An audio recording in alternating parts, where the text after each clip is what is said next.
Boa noite, querido, boa noite, querida.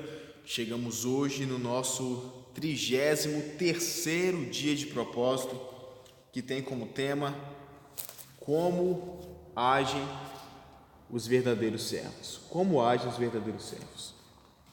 O texto básico se encontra em Mateus, no capítulo 10, o versículo de número 43, que diz assim: mas entre vocês não é assim. Pelo contrário, quem quiser tornar-se grande entre vocês, que se coloque a serviço dos outros.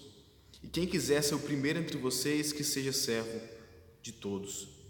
Pois o próprio Filho do Homem não veio para ser servido, mas para servir e dar a sua vida em resgate por muitos.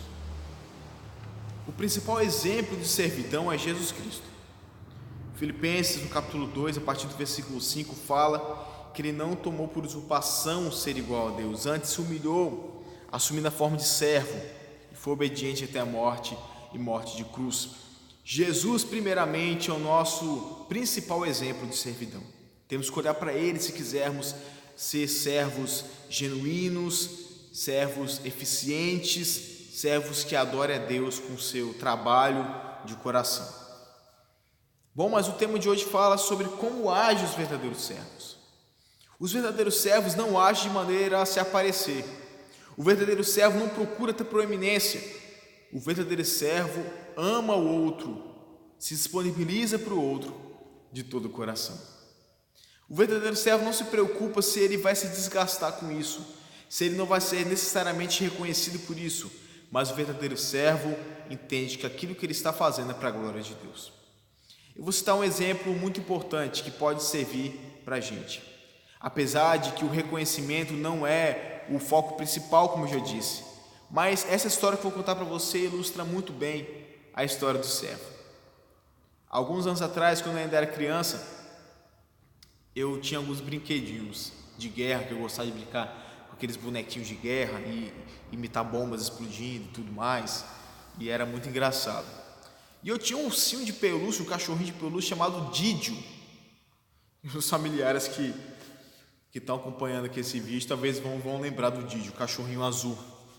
Eu até briguei com minha prima Carol por causa desse cachorrinho azul, o Didio. E eu ganhava muitos brinquedos novos, e depois que eu ganhei brinquedos novos, eu comecei aos poucos e deixando o Didio de lado. O Didio de lado foi ficando aqui e tal. Mas, querido, nas noites eu dormia com o Didio. Quando chegava a noite eu queria estar abraçado com o Didio.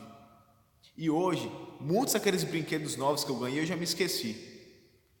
Mas até hoje eu ainda lembro com boas memórias do Didio. Eu sei que a história é um pouco engraçada, mas o verdadeiro servo, entre aspas, é como se fosse o Didio. Podem parecer coisas novas, modinhas, movimentos, mas o verdadeiro servo sempre vai ficar na memória do corpo de Cristo e da igreja. Talvez as pessoas não lembrem daqui a 20 anos de um pregador eloquente que passou na igreja, mas vão lembrar daquela irmãzinha que nunca faltou um culto. Vão lembrar daquele irmão que sempre fecha a igreja. Vão lembrar daquele irmão que sempre empilha as cadeiras depois da reunião. Seja um servo. Entenda que é para a glória de Deus, não é para o seu reconhecimento.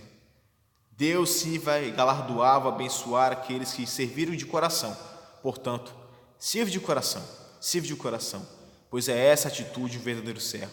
E lembre-se, são servos que deixam o principal legado. Portanto, se humilhe, se for possível, se diminua, para que o nome de Cristo seja exaltado. Forte abraço e te espero amanhã no nosso 34º dia. Até amanhã.